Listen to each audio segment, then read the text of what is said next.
Ya, Karena kan saking percayanya sama mistis, lu tau nggak? Eh, Seorang ibu-ibu di zaman dulu yang perutnya bunyi itu ada kayak suara apa gitu ya? Suara ajan. Bukan dong. Bukan, aduh. keroncongan. Lapar dong anjing, keroncongan mah bukan masalah Pokoknya ngamen gini, kayak- keroncongan bukan. Suara apa ya gua? Pokoknya ini eranya Presiden Soeharto. Sampai Presiden Soeharto tuh nemuin dia lah, melihat si sosok wanita ini di perutnya itu kandungan, tapi ada bunyi suara. Orang ngomong gitu. Berarti Bukan orang ngomong, suara kayak Bayi musik ngomong gitu aja. kiamat Kan? nih. Ini OTW bayi ngomong kiamat. Reformasi. Nah, jadi sempat rame di era waktu itu, ya kan. Nah ini nih apa yang menurut gua kekurangannya masyarakat kita ini kalau misalkan kurang gitu kan tentang trust. Ternyata si cewek itu naruh ada kayak speaker kecil. Gak expect. Ini Presiden Soeharto kalau nggak salah. Pas presiden ditipu cicing beginian. Itu rame banget waktu itu. Nah ini setelah dia ketahuan bahwa suara itu bohongan dan itu cuman rekaman yang dia taruh di perut, akhirnya dia ngilang lah atau kemana. Nah ini nih maksudnya kan percaya hal mistis nih ya begini akhirnya kan ngelahirin hal yang begini doang, kena tipuan. ya makanya, tapi ya gimana ya, secara nggak langsung itu juga memang bagian dari kebudayaan kita ya. Lagi-lagi kalau kata dosen gue waktu itu pernah ngomong, ya itu kebudayaan, itu nggak bisa disalahkan, tapi bisa diubah. Enggak? Ya, jadi itu kebudayaan. Ya, itu nggak bisa disalahkan, tapi itu bisa diubah. Itu bisa diubah karena kebudayaan juga kan bukan sesuatu yang mutlak. Dia terbentuk, dia menyesuaikan gitu, tergantung situasi, tergantung kondisi gitu ya. Nah, dan sekarang di tengah era society 5.0 Iya. masih ada di kita yang, lu tau gak sih yang video-video yang ya diginiin. Ya tahu gua tahu. Dan kalau ada yang berhasil nonjok, dia bilangnya ini nggak emosi nih. Iya. Ini nggak emosi. Iya, orang siapa pesulap merah aja udah ngebuktiin si yang Perisai Sucita namanya. apa namanya? Disebutnya tuh yang si Iya, ya, tahan orangnya, kebalnya ya. tuh. Sama Marcel kan tembus itu. Iya. Sampai bunyi. Sakit aja. Sama ini cowok. Iya, terus.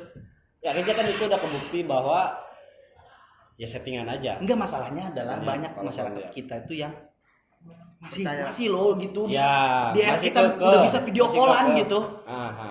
Masih ada loh yang percaya hal-hal mistik, hal-hal magi Banyak kayak dong. gitu, hal-hal magi kayak gitu. Orang kuburan juga masih banyak yang datang ya. Buat Buat dijarah. iya, gua juga jarang, cuma buat apa orang datengin kuburan? Cari berkah. Sampai Istilahnya minta sesuatu ya. Minta sesuatu. mitos yang nggak boleh pakai baju hijau di laut selatan. Ya, Ada larangan itu kan takut hilang. Pemali ya. Sebenarnya secara apa ya, secara logisnya juga bisa dijelasin bahwa kenapa tidak boleh pakai baju hijau di laut selatan. Kalau lu tenggelam susah dan nggak ada daratan. Dan Kayak baju laut warna lepas, hijau laut lepas. sama dengan warna lautnya. Itulah yang membuat lu tuh bakal hilang susah ditemui. Jadi bukan karena Nyi Roro Kidul yang nyulik. ya, Berarti kalau posisi di baju, lu getok baju hitam. kenapa emang? Lautnya kotor. Iya. Pada wara. Penawara tolong bersihin. Iya. Oh gitu, berarti iya benar. Iya.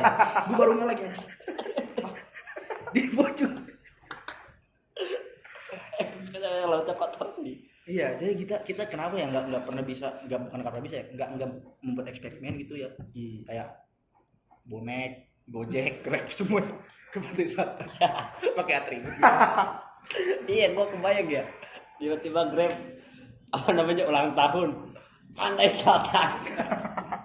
Dar gimana ya? Nah, menurut lu sendiri soal hal masyarakat Indonesia yang masih percaya gitu-gituan gimana sih? Karena kan berarti bukan misi ya. Maksud dari Tan Malaka ini kan tersampaikan, benar berarti real. Betul. Bahkan sampai sekarang gitu. Ya, ya. Bahkan Tan Malaka aja bikin Madilog itu secara dia kan di masa dia kabur ya, dia pelarian. Jadi bukunya diambil lagi, bukunya hilang lagi, terus ditulis lagi. Betul. Dia udah ngelotok, dan itu relate gitu ternyata Sekarang sampai ya. sekarang. Itu Miris gimana ya. menurut lo? Iya, gua sih sebenarnya lebih menyalahkan ya, karena manusia Menyalahkan siapa? yang menyalahkan orang yang nggak logis gitu. Oke. Sebenarnya gue jadi bingung. Jadi beberapa waktu lalu gue sempet scroll reels gitu. Jadi ada kayak lagi apa ya, lagi ceramah ya. Jadi dari belakang itu ada satu orang yang pakai baju beda sendiri nih. Yang lain pada pakai sorban, pakai baju putih segala macam. Dia berdiri, itu kawanannya pada ngeliatin tuh, kawanan si yang penceramahnya. Dia mau nusuk pakai pisau, dia menentang. Oh iya pernah. Gua bingung gitu. Padahal itu kan bisa ditarik sama orang itunya kan. Iya. Sama siapa? Sama muridnya. Iya. Sama muridnya. Itu kan lebih logis lagi ketika lo khawatir dengan senjata tajam dan dia nggak dikenal siapapun, ya lo tarik, ya lo buang lah gitu tuh, maksudnya jangan dimasukin ke area yang nggak perlu kan. Jadi ya kalau gue ngeliat Madilog, refleksinya adalah sebetulnya Malaka itu kan kesel gara-gara ngelihat apa-apa persoalannya kok selalu setan lagi, persoalan-persoalan religius yang yang sifatnya kok kayak nggak menunjukkan orang yang religius gitu. Padahal Tuhan pun kalau misalkan kita bicara soal menjalankan hidup yang nggak menyerah pada takdir, tapi juga berusaha semampu kita kan gitu ya. Ini mah belum diajak usaha sampai mampus, tapi orang-orang udah bilang ya udah ini takdirnya kan mengkhianati Manusia itu sendiri. Iya. Iya. Benar. Dan apa ya? Ternyata kan hal-hal kayak gitu cuma terjadi di Indonesia. Marx aja kan bikin MDH, dia pernah bikin esai itu, gue lupa judulnya, yang pokoknya ada kutipannya yang religion is opium itu tuh, agama adalah candu. Itu kan sebenarnya bukan agama adalah kecanduan, bukan, tapi ya waktu itu kondisi sosialnya kan Di Eropa kan di Eropa itu waktu itu gereja kan, waktu itu gereja mendominasi bahkan hingga mendominasi pemerintahan waktu itu. Dan Marx itu kesel karena gereja ini bersekongkol dengan para burjuasi waktu itu. Betul. Selain Ya itu kan? juga Untuk memobilisasi massa. sedikitnya yang gue tahu itu karena bukan candu ya, tapi opium. Semenjak opium adalah sesuatu yang menenangkan, makanya digunakanlah kata opium. Sebetulnya bukan candu. Agama itu adalah opium. Jadi opium di mana manusia ketika menggunakan itu tenang dia. Nah, analoginya adalah manusia bersandar kepada agama Untuk mengejawantakan bahwa dia bersandar kepada kekuatan yang lebih kuat daripada dia sendiri gitu. Jadi makanya merasa tenang karena berada di lindungan Tuhan. berarti banyak orang Indonesia salah persepsi soal itu ya. Betul, karena Berarti bisa kita tegakkan lagi sekarang. Betul, tegakkanlah Indonesia gelap. Lu capek-capek belajar Marx, anjing, hidup di negara gelap. Terang ini. Lo yang gelap. Sial, itu rasis banget sih. Tapi aduh, gimana kalau yang nanya orang? Ya, udahlah, oke. Skip. Itu takut dibenet. Ya Kamu yang akhirnya gelap. jadi apa ya, setelah gua analisis, memang pemikiran masyarakat kita itu masih kuno. Dia belum begitu melek tentang situasi terkini. Memang yang bisa menyelamatkan pemikiran itu adalah Gen Z, generasi Z. Wih, pede juga Karena ya. satu sisi memang dia sebenarnya udah meninggalkan pemikiran-pemikiran seperti itu gitu. Dia udah nggak kepake lagi tuh. Bahkan ya hari ini pun kita itu lah beberapa orang sih yang masih percaya dengan hal-hal mistis. Ucok masih percaya? gak usah jauh-jauh lah. Nanti gue balik dari sini, gue mau ke rumah dia, mau gue tanyain. Gimana tuh? Ada kan ya pemikiran Marx itu kan untuk mencari titik terang agar supaya pemikiran masyarakat itu tidak terjebak di lingkaran itu aja. Gue sepakat. Dan memang hal itu juga dibantu sama ini ya, kemajuan teknologi, kemajuan sains yang terus-menerus menjawab persoalan-persoalan yang waktu itu cuma bisa dijawab sama agama. Iya betul. Gitu. Makanya gini, misalkan suatu saat ada sebuah teknologi yang bisa mengetahui kemana manusia habis meninggal, habis dikubur, kayaknya kita bakal percaya itu. Maksudnya lebih Realistis. relevan Rasional. gitu, lebih rasional. Karena kita sekarang pengetahuan yang bisa kita terima adalah orang kalau meninggal udah dikubur, ya udah nanti masuk surga, masuk neraka gitu. Di Islam ya, tergantung. Barzah dulu. Ya alam barzah gitu lah. Lu yang lebih ngerti dah ngomongin itu dah. Ya. Ya. Nah, karena kan itu belum bisa dijawab secara sains gitu. Ya. Sains belum bisa kayak kiamat, hari kiamat. Itu kan setiap agama punya preferensi masing-masing. Ya. Dan itu belum bisa dijawab oleh sains gitu. Dan gua rasa akan memakan waktu lama ya buat bisa untuk membuktikan hal kayak gitu. Orang ada profesor dari Jepang yang udah meneliti santet di Indonesia aja nggak bisa dia. Kalau bukan jawabannya. Iya, dia udah punya tuh metode teknisnya bagaimana santet itu bisa bekerja. Tahu nggak lu? Jadi segala sesuatu yang memiliki massa, jika ia bergerak dengan kecepatan cahaya, maka massanya akan hilang. Ya kan? Nah, itu hukum fisika. Nah, ketika misalkan nih, ini ada media dia ngirim paku tuh, dikirim dengan kecepatan cahaya seret ke perut lo. Kita kan punya pori-pori ya. Jadi tubuh kita itu kan bolong-bolong sebenarnya, punya pori-pori kelenjar keringat itu kan pori-pori. Nah, bisa lah nembus tuh ke pori-pori. Itu secara teknis. Tapi kan paku kan segede gitu. Dengerin dulu. Nih, jadi dia dikirim dengan kecepatan cahaya, jadi masanya hilang. Partikelnya itu Dia butuh partikelnya doang gitu yang masuk. Nah, ketika berhenti, maka masanya kembali. Tapi gokil juga kalau mampu menghilangkan massa dengan kecepatan cahaya. Nah, itulah yang nggak bisa dijawab. Gimana caranya orang kirim paku dengan kecepatan cahaya? Dan apalagi kalau misalkan beda wilayah. Surrender, bro. Surrender. Kalau depan-depanan mungkin, Profesor Jepang aja surrender. kalau depan-depanan kan sekarang kita sering lihat ya yang korek. Nah, kalau yang paku ini gimana? Itu maksudnya. Itu kan Iya, salah satu. Terus masalah air, ya kan? Air doa. Itu juga kan udah diteliti sama Masaru Emoto. Ya, Masaru Emoto itu peneliti Jepang juga yang dia meneliti air yang dia Sifat ya hidup, kata air itu hidup. Kan kita dulu ziarah atau lagi berdoa tahlilan, kita selalu naruh air. Ya. Ya kan itu kan budaya Sampai kita. segalon. Sampai segalon. Iya, di Banten lama ada yang sampai segalon gue lihat. Di Paneglang. Pandeglang apa Banten? Pandeglang, Iya, Pandeglang. pokoknya itu gue pernah lihat dah. Nah, Haul itu. itu pernah sampai. Nah, itu kan sebenarnya kita dulu ngapain gitu, PI lah anjing. ngapain gitu kan. kalau ngomongin kebermanfaatan mungkin lebih bermanfaat yang nyediain di tengah di samping di pinggir jalan gitu nggak sih? Itu kan kalau mau ini orang naik Haji. haji. Itu Haji orang-orang itu naik mah. haji itu. Kan Biar nggak haus ya nanti nggak pasti ya nggak perlu naik haji masyar. juga. Emang harus begitu kalau naik haji? Iya. Iya. Itu budaya sini. Budaya sih sebenarnya lagi ya. Biar nggak haus di sananya Iya. katanya. Nah, lanjut. Nah, si Masaru Emoto ini naruh biksu lah ya sepanjang kali waktu itu kan. Naruh biksu berdoa.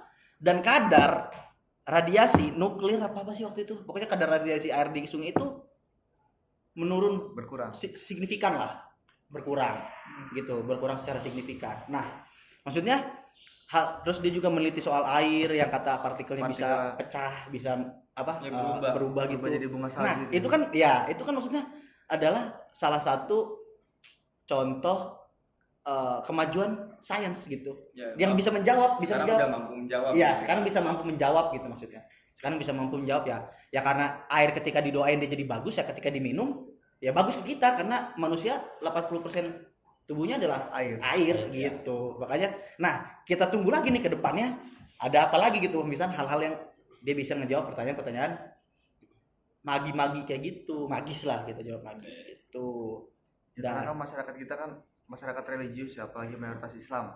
Mm-mm. Tanggung jawabnya itu ya di pemuka agama ini harusnya. Bener sih. Orang-orang kita tuh lebih ngedengerin mereka daripada profesor. Ya, Di beberapa cerita kadang gue pernah ngedenger gitu loh, ada yang rela ngelawan orang tuanya ya, karena lebih memilih untuk menurut ke gurunya. Gua miris sih, maksud gua perasaan nggak pernah deh Nabi Muhammad bilang guru bapak lo gitu. Maksud gua kok bisa gitu ya lebih memilih posisi itu.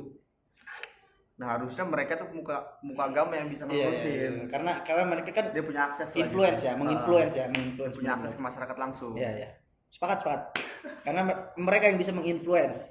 Tapi malah pemuka agamanya mempertontonkan hal kayak gitu.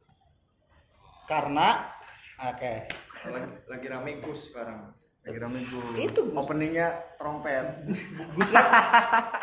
Siangnya jadi Gus, malamnya tawuran. Iya. Yang gini ya. Mau kayak gini nih anjir.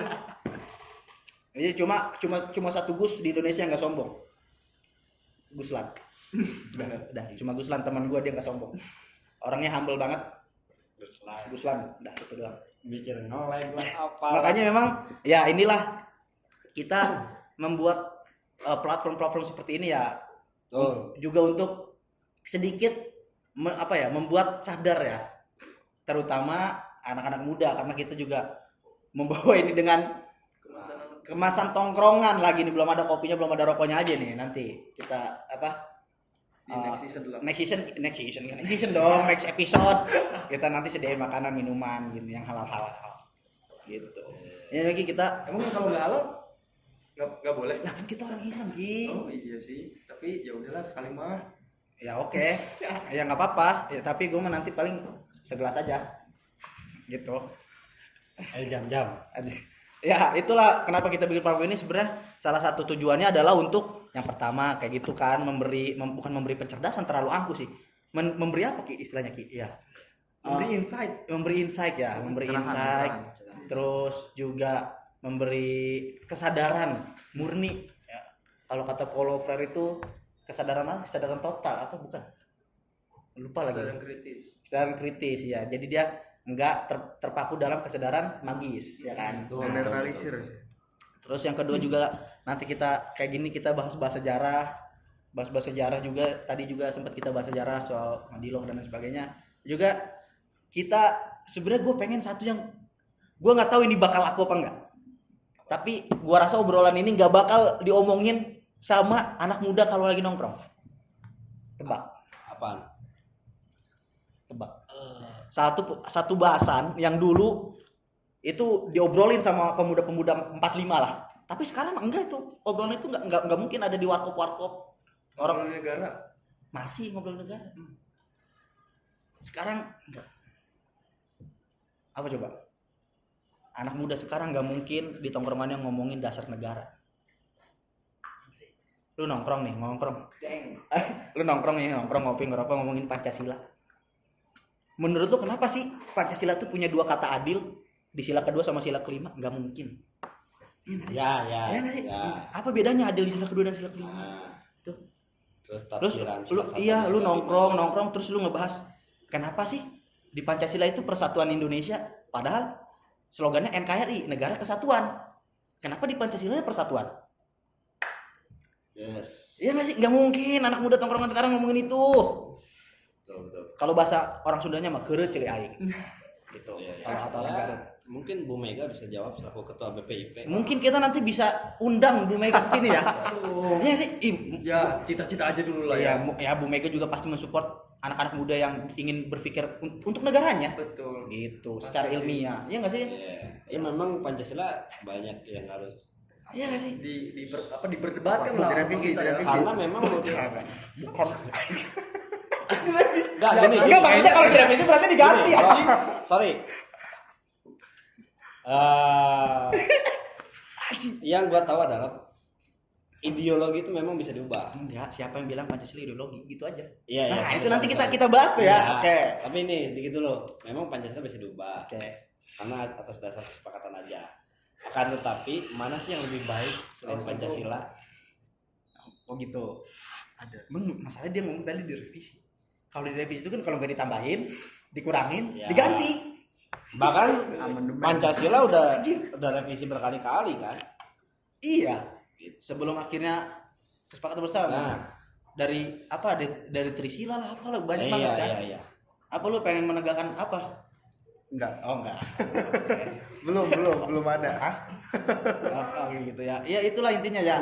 Kita mencoba untuk mengkaji sesuatu isu secara sok ilmiah. secara soilnya. Tuh, karena memang kita juga nggak apa sih namanya, nggak selalu benar apa yang Iya. kita omongkan. Tapi Ya, Pancasila ini- itu juga jawaban tuh, kata Gufron kalau dikubur. Mari buka Pancasila. Mari kita buka Pancasila.